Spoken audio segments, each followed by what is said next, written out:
What's stopping you right now? Pause for a moment before you answer. Is it really lack of sleep? Is it money? Is it time? Is it a connection? Is it energy? Or is it something deeper, something harder to admit? Because if we're honest, most of the barriers we claim are standing in our way are carefully constructed stories. Stories that feel real, stories that sound reasonable, stories that protect us from discomfort. Excuses rarely sound weak to the person making them. In fact, they sound logical, responsible, even justified. I'm exhausted. It's just not the right season. I'll start when things calm down. I need more preparation. But how many seasons have passed already? How many calm moments did you waste waiting for perfect conditions? How long have you been telling yourself the same story? There is a quiet difference between being truly limited and being comfortably stuck. Being limited means there is genuinely no path forward. Being stuck means the path exists, but it demands something from you that you are not yet willing to give. Most people are not trapped by their circumstances. They are trapped by their hesitation. You say you don't have enough time.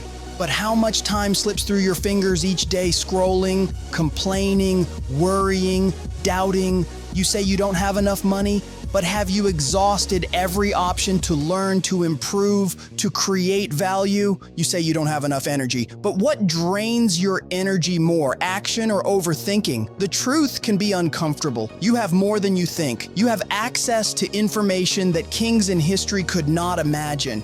You have the ability to learn almost anything. You have the capacity to improve your skills. You have the power to change your habits. What you may not have yet is the decision. There is something inside you that knows this. You feel it when you see someone else succeed. You feel it when you imagine what your life could look like. You feel it in quiet moments when you realize you are capable of more than you are currently giving. That restless voice is not your enemy. It is your potential trying to wake you up. Why do you silence it? Is it fear of failure? Fear of judgment? Fear that you might try and discover you're not as talented as you hoped? Or is it fear that you might actually succeed and have to live up to something greater? Fear is subtle. It does not always shout. Sometimes it disguises itself as practicality. It whispers, "Be realistic." It says, "People like you don't do things like that." It convinces you to delay, to shrink, to play small. Fear has ended more dreams than failure ever could. Failure at least teaches. Fear paralyzes. What would you attempt if you weren't afraid of looking foolish? What would you build if you knew nobody would judge you? What would you pursue if you were guaranteed growth, even if success wasn't immediate? Most people feel powerful when life is smooth. When the bills are paid, the body feels strong, the relationships are steady. It's easy to speak about ambition and vision. But who are you when life disrupts your comfort? Who are you when you get rejected, when your effort isn't rewarded, when nobody claps, when progress feels invisible? That is the real test. Growth does not announce itself with applause. It comes disguised as struggle. It comes wrapped in frustration. It often feels like resistance. And the natural instinct when faced with resistance is to retreat, to find something easier, to tell yourself maybe this isn't meant for you. But what if the discomfort is proof that you're finally moving? What if the difficulty is evidence that you are stretching beyond your old limits? You want the next level of your life, more income, more freedom, more impact, more peace. But the next level of your life requires the next level of you. It requires a stronger mind, sharper focus, and deeper discipline. You cannot expect extraordinary results from ordinary habits. Are you investing in your mind? Are you feeding it knowledge or drowning it in distraction? Are you challenging your thinking or protecting your comfort? Growth is not accidental. It is intentional. Every book read, every skill practiced, every hour used wisely compounds over time. So does every hour wasted. It is easy to talk about goals. It is easy to post about dreams. It is easy to imagine success. But imagination without execution becomes self-deception. How long have you been saying you will start? How many times have you promised yourself that this year will be different? The difference is never in the declaration. It is in the discipline. You won't always feel motivated. You won't always feel inspired. You won't always feel confident. Feelings fluctuate. They rise and fall like the weather. If you build your life on feelings, you will move only when the sun is shining. But principles do not depend on mood. Discipline does not ask how you feel. It asks what you committed to.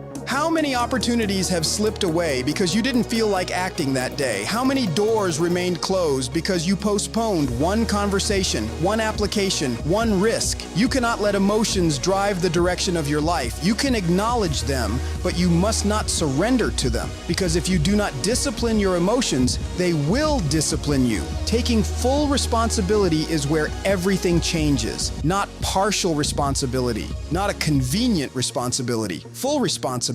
That means acknowledging that while you may not control everything that happened to you, you control your response. It means accepting that blaming your past will not build your future. It means understanding that waiting for someone to rescue you is a slow form of self-abandonment. What if, starting today, you stopped blaming and started building? What if you decided that regardless of what has happened, you will extract strength from it instead of weakness?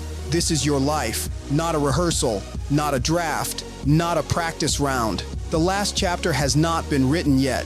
No matter what happened yesterday, it does not have authority over tomorrow unless you grant it permission. Imagine looking back years from now. Imagine meeting the future version of yourself. Would that person thank you for your effort? Or would they quietly wish you had tried harder? Would they say you fought for your potential? Or would they see someone who settled for comfort? It is not about being perfect. It is about being committed. Committed to improvement. Committed to growth. Committed to showing up even when it is inconvenient.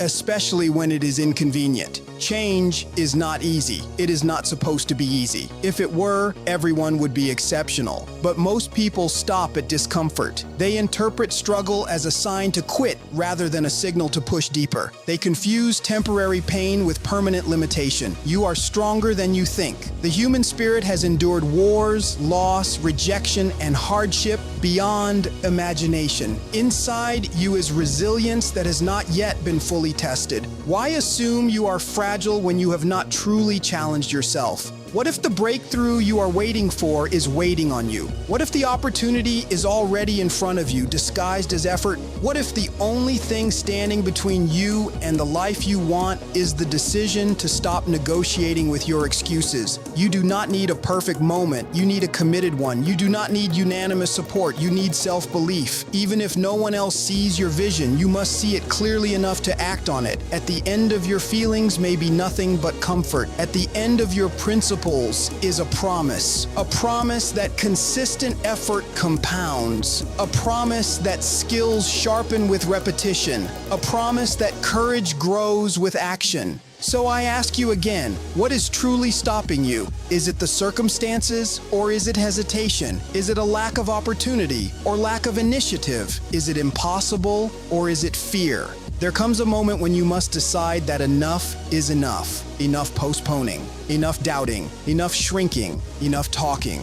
This could be the turning point, not because everything suddenly becomes easy, but because you decide that difficulty will no longer intimidate you. Because you choose to wake up earlier, to learn more, to act despite fear, to move even when motivation is absent. Years from now, when you look back at this version of yourself, what story will you tell? That you almost tried? That you almost believed? That you almost committed? Or will you say that this was the moment you stopped letting fear dictate your future? That this was the moment you took ownership? That this was the season you decided to build instead of blame? The choice is not abstract. It is daily.